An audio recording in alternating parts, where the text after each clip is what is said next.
Hi there. I'm sitting out on my back patio, so the lighting isn't great. I'm sorry about that. Okay, Wildfire by Rodman Philbrick. We're on chapter 17, Burning the World. By the time we get to the Jeep, the searing hot wind is thickened with smoke. Our eyes are watering from a crummy combination of sweat, smoke, and tears.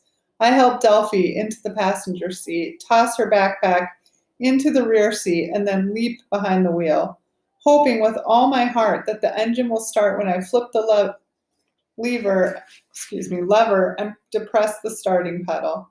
It turns over but doesn't catch. My heart sinks, and then I remember the secret to making it start is in my pocket. What's wrong? Delphi asks. No time to explain. I race to the front, lift the hood, and plug the wire into the distributor cap. Back behind the wheel, I close my eyes and flip the starter switch. Vroom! What a beautiful sound. Hang on, I shout and let out the clutch. A moment later, we're barreling along the old logging trail with the hot wind at our backs, which isn't good because it means the wind is pushing the fire and smoke in our direction. But going the other way would have taken us back into the fire, so this is our only option. I'm gripping the wheel with all my might as we bounce along the ruts, concentrating on keeping the vehicle on the trail and not veering off or colliding with a stump. The thing is, with my eyes watering, I'm not seeing all that good. Look behind, I shout to Delphi. Is it catching up? I don't know, maybe? The whole sky is on fire. I press down on the accelerator until the pedal hits the floor. We're flying, hitting 20 miles an hour according to the speed gauge. There's only one way to make it go faster, and that's to change gears, which is something I haven't attempted at full speed because until now, second gear was fast enough. Hang on! I push in the clutch, push the gear lever down and to the right, and let the clutch out. Third gear, much faster, too fast. The way we're being rattled around, so I let up slightly on the gas pedal. 35 miles an hour. On a highway, that would be as slow as a snail. On an uneven, unpaved logging road, it feels like 100 miles an hour. And it's working. The smoke is thinning, and that means we're outrunning the fire, which doesn't make my heart pound any less. We need to get far away, miles and miles. Back at the pond, the fire moved like a sprinter, racing from a cottage roof to a full-blown wildfire in minutes. Everything so dry, just waiting to explode into flame. And those dirt bikers racing around like gleeful devils, chanting, "Away, away," and burning the world. Did I hear them wrong? Was that really what they were shouting? And why does it sound so familiar? One thing I knew for sure, the bikers spotted us from across the pond. Me and Delphi are witnesses to a crime. Does that mean they'll try to run us down? Shut us up?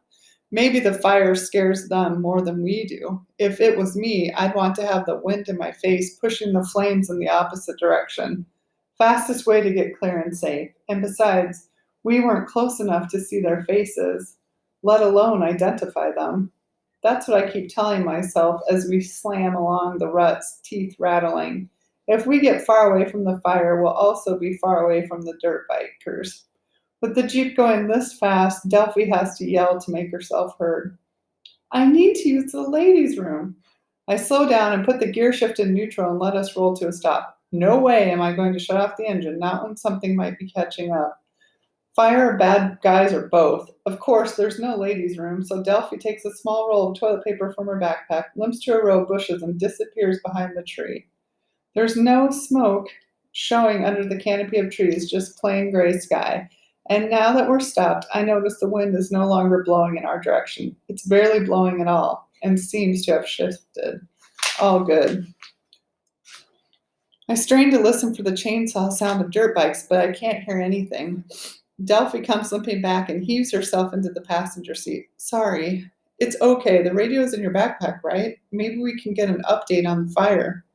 I crank the little radio as fast as possible, then turn it on and slowly pan the antenna around until it catches the signal. Fire service officials announced that the fight to contain the fire will concentrate resources and personnel on the southeastern edges of the conflagration. That's a big word for fire, but it's fun to say. Conflagration. They explained that the They explain that the northern areas are thinly populated, whereas in the south, 6 to a dozen towns and villages are under threat. So, Bigfoot, if you're out there, you better get running because nobody is coming to help. Just kidding, rock and rollers.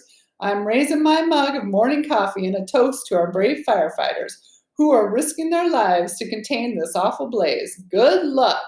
Be safe. This is Fat Freddie Bell, high atop the lowest official mountain in the great state of Maine. When the music comes back on, I switched off. They're concentrating on the south, Delphi says in a croaky kind of whisper. We're in the north. I nod. So we're on our own, totally. Looks like it. I try to sound upbeat, but we have been all along, and we're doing okay. We're still alive, right? Delphi sighs. Any idea where we're going? Mostly west. I point at the compass on the dashboard. What about the map? I'm pretty sure we're off the map by now. What do we do? I shrug. Keep driving until we bump into a real road or a fire crew or somebody. But not them, Delphi shudders. Not those creeps. Not them, I agree. I can't believe I waved at those jerks. Doesn't matter now, we're making good progress. I get the Jeep back up to third gear and keep going for what must have been a solid hour, chalking up the miles. Figure maybe 80 more miles in the tank before we run out of gas. Not sure how far away from the fire we've gotten because the old logging road meanders around, looking for a level pathway through the deep woods. Deep and getting deeper. The spruces and pines are much taller here, towering into a gray, blocking sunlight. Kind of spooky, really, like if you turn your back, the giant trees might come alive. Of course, they are alive, but you know what I mean. I'm thinking about how I'll describe all this to Mom, how I'll make it a really good story when we come around a corner and everything changes. Standing tall in the pathway is a great big moose, a big bull moose with antlers like radar scoops, and he's not about to move. I jam on the brakes, we start to skid, turning sideways, and I fight for control. The wheels hit the ruts the wrong way, and suddenly we're flying through the air. Oh boy. Okay, so that's another bad turn. How many more bad turns before we get to the end? All right, so that's it. Chapter 17. Have a good night.